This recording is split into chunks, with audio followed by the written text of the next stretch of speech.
203 brigade কমান্ডারের অফিসে স্বর্ণাক্ষরে মুজার ছেলের নাম লেখা আছে। সে তো সেই বান্দরবন অপারেশনে ছিল না রে। তোরা ওই হেলমেট কিভাবে পাবি? আর সে 20,99,999,999 মিথ্যা কথা, এটা জঘন্য মিথ্যা কথা। 100টা কথা বললে 98টাই মিথ্যা রে বাদশা। আজকে যা দিয়ে দিলাম, এরপরে আর তোর ব্যাটালিয়নের কেউ তার মিথ্যার সবলে পড়বে না। দূর হয়ে যা বাদশা, আমার আসর থেকে দূর হয়ে যা। হিল বাবা হিল, আমার দরবারে এসে মন খুলে দে। বাবা বাবা রে, বাবা রে, ও বাবা রে। এই বর্ষ আমি বুঝতে পেরেছি তুই র্যাবে পোস্টিং যাবি তো। ও বাবা, এই তুই কি ফিল্ড ম্যাচে ছিলি? না বাবা। তুই কোন ক্যান্টিনে ছিলি? না বাবা। তুই কোন বড় অফিসারের রানার ছিলি? না বাবা, শুনে পাই নাই বাবা। তুই কোথায় ছিলি বর্ষ? বাবা আমি তো গেম করতে করতে জীবনটা শেষ বাবা। এই জন্য তো তুই কালো, তোর দেখতে না ভালো, আর এই জন্য তুই হতে পারিস না রানার, যেতে পারিস না র্যাবে।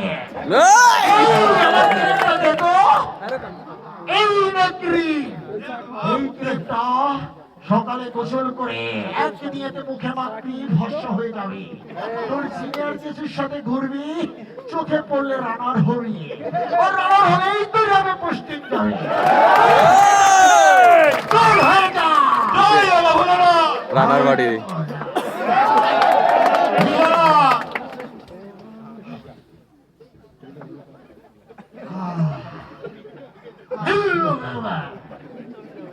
আমার বাচ্চা হয়েছে 8 মাস। ফ্যামিলির এই যে বেবি গিফট পাইছি এখন আমি কারে নিয়ে পরামর্শ এইটার কোন সরাহা পামু কিনা। দেখি এইখানে নাকি বাবা আইছে, বাবার কাছে যাই নাকি কন। বাবা কি হয়েছে বাবা, বহুত সমস্যা বাবা। বল তোর কি হয়েছে, কি সমাধান চা? ছুটি যাবো বাবা, গিফট নি। এই আমি জানি তোদের আঙ্গিক ডিউ হয়েছে, তুই 15 দিন ছুটির আরজ করেছিস রে বর্ষ। 3 বছর পর পর তোদের এটা হয়, কিন্তু তোদের ব্যাটালিয়ান থেকে বলেছে এখন যদি আনলিভ যাও পরবর্তীতে 45 দিন যেতে হয়। তুই ছুটি নিয়ে কি করবি? তোর বউয়ের সাথে তো তোর বন্ডিংটা ভালো না। এই তোর বউয়ের সাথে বন্ডিং, তুই যে ছুটি যাবি তোর বউকে ফোন দিয়ে বলেছিস বর্ষ? না বাবা। তাহলে তোর বউ কিভাবে জানলো তোর পছন্দের খাবারগুলো রান্না করে টেবিলে রাখলো? কিভাবে জানলো তোর হলুদ শাড়ি পছন্দ, সে সেটা পরে থাকলো? এটার মূল কাহিনী কি জানিস? জানি না বাবা। এই তুই জানবি কেমনে রে?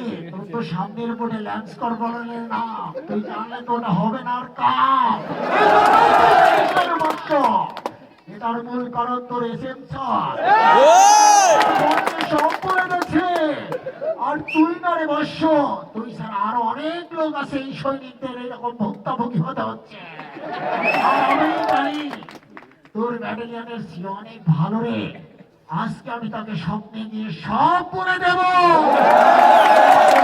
হবে না।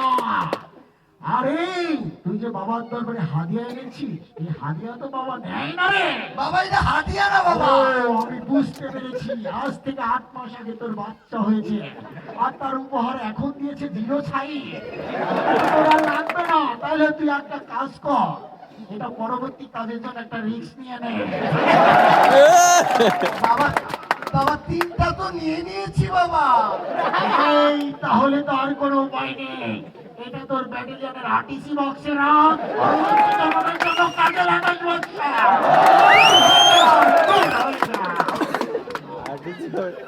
বাবা হে আমার দরবারে সে সবার খুলে যায় মনের দিয়ে।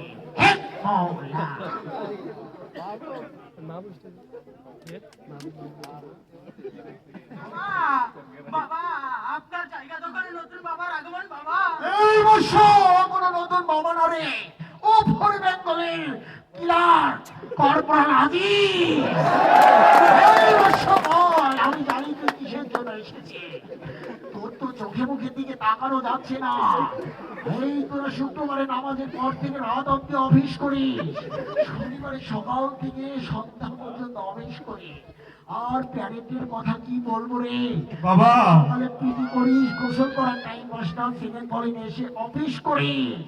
আর অফিস করতে করতে 3টা বাজে, 3টার সময় ব্রেক করে আবার 4টায় গেমে মিলিস। বাবা আর এই গেমে মিলার পরেই যা বাসায় যাইতে যাইতে খাইতে খাইতে তোর রুল কলের টাইম। আমার রুল কলে যাওয়ার পরে ফোন আসে স্টুডেন্ট কর্নার মাস্টার স্যারের, এই কাকুরা রাজিস তুমি কেন লেট, তাড়াতাড়ি এসো অফিসে। এই দেখ চুল দাড়িও কাটতে পারিস না, চেহারা হয়ে গেছে কালো রে। এই বর্ষ এই নে গাছের শিকড়, এই শিকড়টা তোর জিও সারের আর টয়সি সারের তালার সঙ্গে বেঁধে দিস। শুকাবে তাদের মন তত গলবে। তোদের নাইট অফিস করতে হবে না, তুই যে ফ্যামিলি নিয়ে আসিস তোর ফ্যামিলিকে সময় দিতে পারবি না কর্পোরাল আজিয়ে। আর আমরা এখানে আর থাকছি না, এখানে সমস্যা নেই।